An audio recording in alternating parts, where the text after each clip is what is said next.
Perkenalkan, nama saya Azumar Akmalia, saya nomor absen 25 dan saya berasal dari kelas 12 TKJ 1.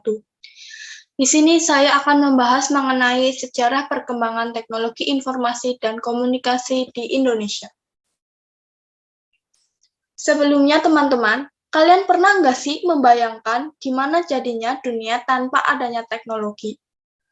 Nah, berbagai gadget canggih yang kalian gunakan saat ini telah mengalami serangkaian perkembangan loh. Sebagai negara berkembang, Indonesia juga turut merasakan dampak dari teknologi. Nah, jadi pada kali ini kita akan membahas yang pertama yaitu IPTEK atau Ilmu Pengetahuan dan Teknologi. Yang kedua, kita akan membahas mengenai sejarah perkembangan teknologi informasi dan komunikasi di Indonesia. Yang ketiga, kita akan mempelajari apa saja dampak dari perkembangan IPTEK di Indonesia. Dan yang keempat adalah kesimpulan. Yang pertama, IPTEK. Ilmu pengetahuan dan teknologi dapat dikatakan sebagai segala hal yang berhubungan dengan teknologi, baik itu penemuan terbaru yang bersangkutan dengan teknologi ataupun perkembangan di bidang teknologi itu sendiri.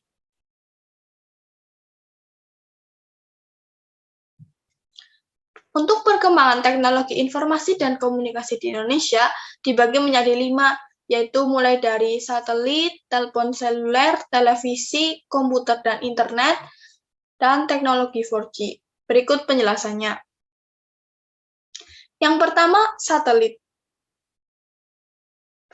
Di antara kalian teman-teman pasti sudah tahu kalau Indonesia punya satelit kan? Satelit milik Indonesia dinamakan Sistem Komunikasi Satelit Domestik Palapa. Satelit ini dibangun melalui sistem komunikasi yang dikendalikan Indonesia sejak tahun 1974 dan selesai pada tahun 1976. Sistem satelit Palapa ini memungkinkan Indonesia mengakses berbagai informasi melalui sinyal yang dipancarkan ke berbagai perangkat elektronik, seperti televisi, radio, telepon, dan sejenisnya. Yang kedua ada telepon seluler. Jauh sebelum smartphone yang teman-teman miliki sekarang, teknologi telepon seluler sudah dikenal Indonesia sejak tahun 1990-an. Saat itu, penggunaan teknologi telepon memang masih sederhana, yaitu hanya sebatas untuk melakukan dan menerima panggilan, hingga mengirim pesan singkat short message service atau SMS. Awalnya, jenis telepon seluler yang dipasarkan di Indonesia berteknologi sistem AMPS atau Advanced Mobile Phone System. Namun, karena memiliki kelemahan yang tidak dapat menjangkau daerah terpencil, telepon seluler pun beralih ke teknologi sistem Global System Mobile atau GSM.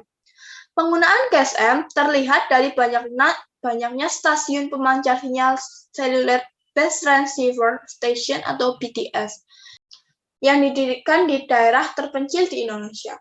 Seiring perkembangannya, kini penggunaan telepon seluler pun jauh lebih kompleks, dari yang hanya menerima panggilan dan berkirim pesan menjadi perangkat personal yang lengkap dengan berbagai aplikasi canggih, mulai dari pemutar lagu, kamera, hingga mengakses jaringan internet. Selanjutnya ada televisi. Jauh sebelum ditemukannya YouTube, televisi menjadi media penyampai informasi yang sangat digemari di Indonesia. Perkembangan teknologi siaran televisi bermula dari ditemukannya alat teleskop elektronik oleh seorang mahasiswa dari Berlin yang bernama Paul Nipkow yang menggunakan teleskop elektronik tersebut untuk mengirim gambar tanpa kabel dari suatu tempat ke tempat lainnya pada tahun 1884.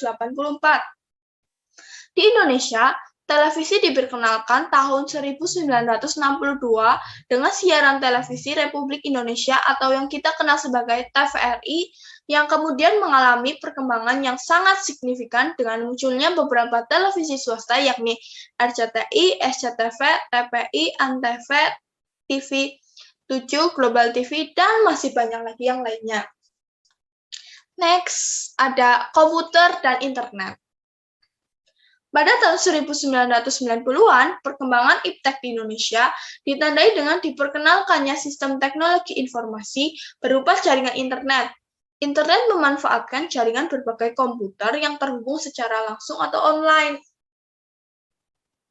Jaringan internet dapat digunakan untuk mengakses berbagai informasi yang dibutuhkan oleh masyarakat di bidang bisnis, telekomunikasi, dan pendidikan. Sebagai contoh, adanya fasilitas email atau electronic mail, chatting, dan dengan ditemukannya teknologi VoIP atau Voice on Internet Protocol di jaringan internet. Kita semua bisa melakukan pembicaraan telepon jarak jauh dan sambungan langsung internasional yang mudah dan murah. Di bidang perdagangan, bisa juga membuat situs internet atau website untuk mempromosikan produk dan jasa di internet. Selanjutnya, produsen dan konsumen bisa melakukan transaksi dagang atau aktivitas jual beli produk dan jasa melalui jaringan internet yang disebut dengan e-commerce. Next, ada teknologi 4G. Teknologi 4G atau teknologi jaringan dengan kondisi cepat ini ditemukan oleh orang Indonesia. Ya, benar sekali. Teknologi 4G ternyata ditemukan oleh profesor muda asal Kediri, Jawa Timur yang bernama Profesor Dr. Chairul Anwar.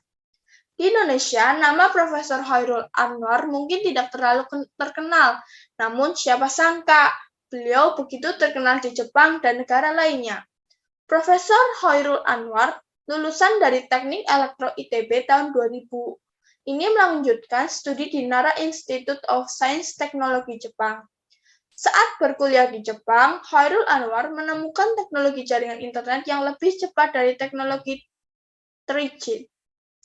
Lewat temuannya, seluruh pengguna internet di dunia merasakan manfaat begitu besar, yaitu kecepatan transfer data, dan efektivitas penggunaan perangkat seluler.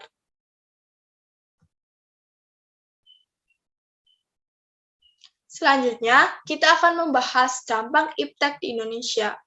Dampak tentunya ada dua, yaitu dampak positif dan dampak negatif.